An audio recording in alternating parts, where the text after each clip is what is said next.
Hi readers, it's Lori. Welcome back to my channel, Books, Ink, and Paper. I'm so back in the book buying mood that we're going to have a pretty decent sized haul for the month of April 2020. And I just revisited my April 2019 haul and it was also pretty large. But I'm happy to say that this one was spurred by the fact that the library was completed. It was kind of a celebration. I had been planning to buy some books when this was done, and I could kind of assess the kind of space that I would have for some new books, so I don't feel bad about it at all. And I'm really excited about what I found. Most of this haul came from Book Outlet, so they are a great place to shop for books that are very inexpensive. I had another book on this order that didn't come in, and I'm really disappointed about that because it was, well, you'll see in a minute. Book Outlet is fantastic. I'll leave a link in the description box below for you to get $10 off your first order. And again, that's your very first order, so you can't have ever ordered before, but it's a great way for you to get some books that are usually clearance books from other shops, and so they do have like a little black mark on the bottom of them in some cases. You can also get scratch and dent copies if you're not concerned about the perfect condition of the book. They do have some scratch and dents available, and right now they have an extra 15% off of everything, so that's a great time for you to get even more of a discount than you normally would. So if you spend over $35, you get free shipping, and if you don't, you only pay a $5 flat rate fee. It's a great place to find books. Do they have every book you ever want in the world? No, not always, but the particular day that I went on in April, they had a lot that I was looking for, and so let's take a look at what I got. So the first one that was such a delight is The Night Country by Melissa Albert. I've been anticipating this 2020 release since the end of last year. This is the next in the series of books. The first one is The Hazelwood. In the first novel, we met Alice and we learned about her grandmother and the story of the hinterland and her grandmother's legacy as a writer about this fantasy land that may or may not have been real, and how she discovered more about her grandmother. It picks up where book one left off. I don't want to spoil too much because the jacket does give things away if you haven't read it. People either really liked this or really didn't, and I was in the camp of really liking it. So I am truly happy that the Book Outlet folks already had a copy of this book because, yeah, I've been really waiting for it. And the author of this is, again, Melissa Albert. This is Thunderhead by Neil Shusterman. This is the second in the series. Scythe was also on my order, and for whatever reason, by the time they packed up my shipment, Scythe was no longer available. So I'm going to have to get that in order to read Thunderhead. But this is a fantasy series. I think there are 3 in the series. They did not have book 3. This is a hardcover. It's in great shape. Obviously, originally came from Target. I hear they're pretty quick. It's a series I want to read fairly quickly, and so I'm going to keep trying to get book 1 so that I can get on to book 2. That is the Arc of a Scythe series.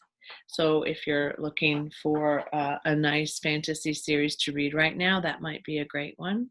There's kind of a theme here going on. The third book that I hauled from Book Outlet is The Secret Garden by Frances Hodgson Burnett. This is a faux leather copy. It's a soft faux leather copy. It's beautiful. This was like $2.13 or something. It was incredibly inexpensive. I have loved this book since I was a child. I had a copy at one time and I don't anymore. It even actually has a ribbon bookmark, which is lovely. We pull that out. This follows a character whose name is Mary Lennox, and her parents die, sent to Misselthwaite Manor to live with someone that is a relative of hers, and it's just this great story of that space and the relationships that develop and the garden. The relationship really is with the garden, and oh, it's delightful. My oldest daughter, Sarah, loves this book. She loves the movie adaptations of it. I think I know there are more than one. I think maybe two or three.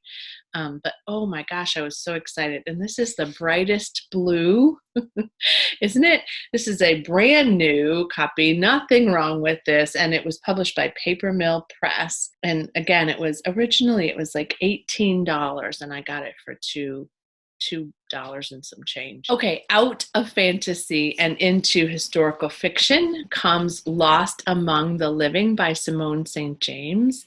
I actually also hauled the Sundown Motel on Libro and finished it in the month of April. So I was curious about the other things that Simone St. James had written, because I also read The Broken Girls last year.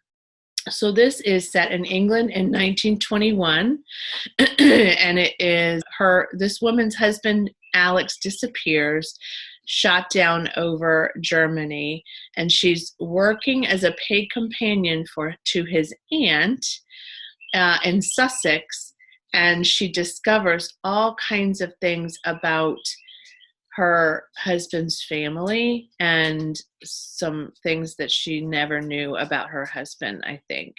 I love this cover. Oh, I love this cover. And of course, when you're on Book Outlet, you don't really know. You kind of know what the covers look like, but she's also written, if you've been a recent fan, as I have, of Simone St. James, she's also written The Other Side of Midnight and The Haunting of Maddie Clare.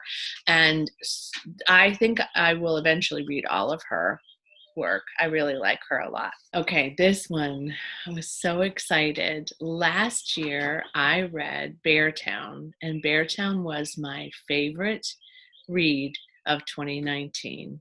So I picked up Us Against You by Frederick Bachman.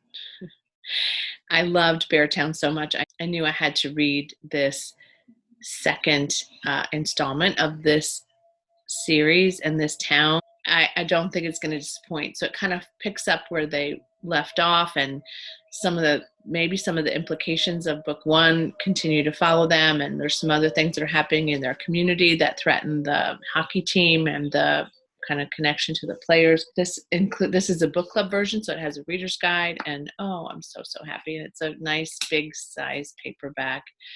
Super long time passed when I thought I would read this, but again, I got it for just a few dollars, so perfect timing. Get lost in a book. And those of you who know me well, you know that I love a thriller. So I picked up The Last House Guest by Megan Miranda. I've not read Megan Miranda, so she's a new author to me, but I marked this to read like last year, so it's been on my radar for a bit. This follows a sort of a tourist community where of course kind of maybe like ours, where people stay for the summer and they have lots of tourism and lots of people coming in. And there are two girls have met because one of them comes in for the summer and stays, and the other one lives there, and they're inseparable, and year after year they're reunited, and then all of a sudden one of them is found dead and it's ruled as a suicide, and the other girl, I think, doesn't think that that's possible. So a mystery thriller. Megan read All the Missing Girls last year, I think, and it's also available on Hoopla, so I may pick that up after this one, but this is my first give it a try, and again, it was really cheap. And then Lisa Jewell, Watching You, another great thriller opportunity. I really want to read The Family Upstairs too. So this is kind of going to be maybe my introduction to Lisa Jewell. This follows Melvin Heights, which is a community or neighborhood in Bristol, England.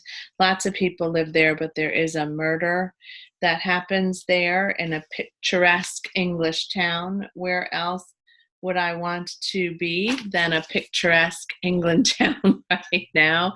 Short, probably really quick read. Love the cover. Heard great things about The Family Upstairs and Lisa Jewell in general. Then I also picked up on Libro.fm, in addition to the Sundance Motel, I picked up The Other People by C.J. Tudor. I had listened to some people on BookTube talking about that, and it sounded like a book I would love. And so I started it, and then Megan needed to listen to it for a book club. So I let her read it or listen to it first. And then I plan to listen to that soon too. So that one, again, a thriller mystery, but it starts with a man who is running late, and his family is, his wife and his young daughter are waiting for him all the time. He feels guilty about all the time he spends at work, and he's left later than he said he would, and he's on his way home, and he's stuck in traffic, and it's getting later and later and later, and he's feeling really harassed by this situation. And he looks up in the car in front of him, there's a girl, and she says, "Help me," I think, or no, she says, "Daddy." That's what she says. She mouths the word daddy, and he believes that's his daughter in the car. That's how it launches. Sounds fantastic. There might be a paranormal impact. I'm not sure, but I just can't wait to listen to it. And then again, World Book Day happens every year in April. And every year in April, you're given the opportunity to download some international novels by authors that usually have been translated and written by authors that you may not have ever heard of. And you get the chance to get those for free for a limited time. So on World Book Day, I went through, it looks like I downloaded this year. Last year, I only downloaded 3. This year, it looks like I downloaded 8, you guys, 8. But again, they were free, but my Kindle is now becoming pretty crowded. The first one is The First Mrs. Rothschild by Sarah Aharoni. And this is translated